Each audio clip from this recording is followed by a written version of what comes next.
త్వరలో మన ఆంధ్రప్రదేశ్ సర్కిల్లో ఎలక్షన్స్ రాబోతున్నాయి friends. Assembly elections, Lok Sabha elections రెండు కూడా ఒకే రోజు నిర్వహిస్తున్నారు. అది May 13, 2024 ఫ్రెండ్స్. అయితే ఆ రోజున మన పోస్ట్ ఆఫీసులు, ఆర్ఎంఎస్ ఆఫీసులు మరియు సెక్షన్స్ ఎలా పనిచేస్తాయో ఒకసారి చూద్దాం ఫ్రెండ్స్.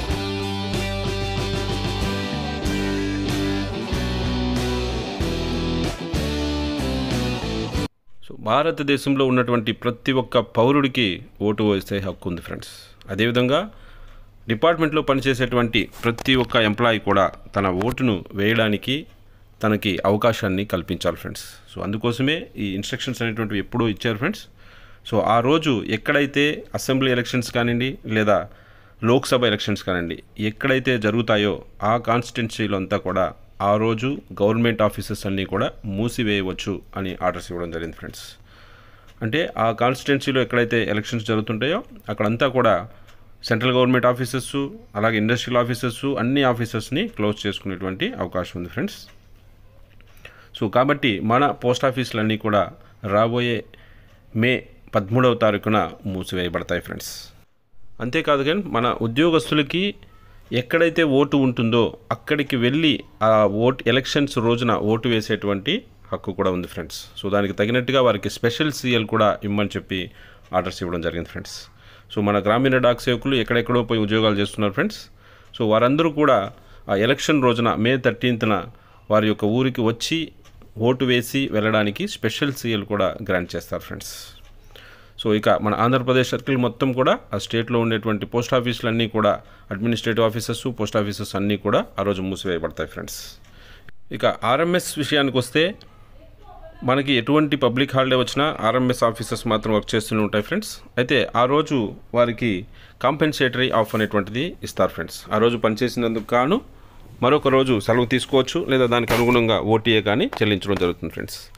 అయితే ఇక్కడ ఈ ఎలక్షన్స్ వచ్చినప్పుడు డే సెట్లో అంటే డే షిఫ్ట్ ఎవరైతే పనిచేస్తుంటారో వారందరికీ కూడా ఎలక్షన్స్లో రోజున వెళ్ళి ఓటు వేయడానికి అవకాశం కల్పించాలి. కాబట్టి డే షిఫ్ట్లో అంటే సెట్ 1లన్నీ కూడా దాదాపుగా డేలో పనిచేసేటువంటి సెట్స్ అన్నీ కూడా ఆ రోజు మూసివేయబడతాయి ఫ్రెండ్స్.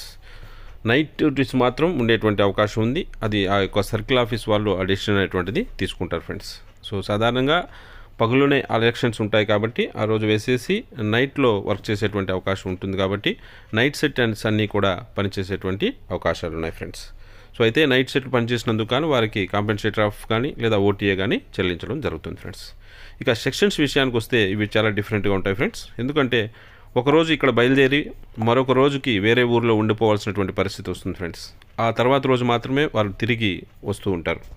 సో కాబట్టి వారు ఖచ్చితంగా ఓటు వేయడానికి అవకాశాన్ని కోల్పోయేటువంటి ప్రమాదం ఉంది ఫ్రెండ్స్. సో అందుకోసమే ఏపీ సర్కిల్లో యూనియన్ లీడర్స్ అందరూ కూడా ఈ విషయాన్ని సర్కిల్ ఆఫీస్ దృష్టికి తీసుకెళ్తున్నారు ఫ్రెండ్స్. సెక్షన్లో ఎవరైతే పనిచేస్తూ ఉంటారో సో వారందరికీ కూడా ఆ రోజు ఓటు వేయడానికి వీలు కల్పించండి. ఒకవేళ వాళ్ళు అదే రోజు వేరే స్టేషన్లో ఉండాల్సిన పరిస్థితి వస్తే ఆ సెక్షన్లో వేరే ఊరు నుంచి వచ్చేటువంటి వాళ్ళని ఎంగేజ్ చేసి, అంటే సాధారణంగా మనకి ఇటు చెన్నై నుంచి కానివ్వండి లేదా ఒరిస్సా నుంచి ఇట్లా ఢిల్లీ నుంచి వచ్చే వాళ్ళు ఉంటారు. సో వారినే కంటిన్యూ చేస్తూ ఆ సెక్షన్లో పంపించేసి మన స్టాఫ్ని ఏపీ సర్కిల్ స్టాఫ్ ఎవరైతే ఉంటారో వారికి డ్యూటీ ఎగ్జంప్షన్ ఇచ్చి ఆ May 13 వారు వెళ్ళి ఓటు హక్కును ఉపయోగించుకోమని చెప్పి ఆర్డర్స్ ఇచ్చేటువంటి అవకాశాలు ఉన్నాయి ఫ్రెండ్స్. సో దీనికోసం యూనియన్ నాయకులు ప్రయత్నం చేస్తున్నారు. ఈరోజు రేపో దానికి సంబంధించి ఆర్డర్స్ కూడా వచ్చేటువంటి అవకాశం ఉంది ఫ్రెండ్స్. సో అది ఫ్రెండ్స్. సో మరొక మంచి అప్డేట్తో మళ్ళీ మీ ముందుకు వస్తాను. అంతవరకు సెలవు.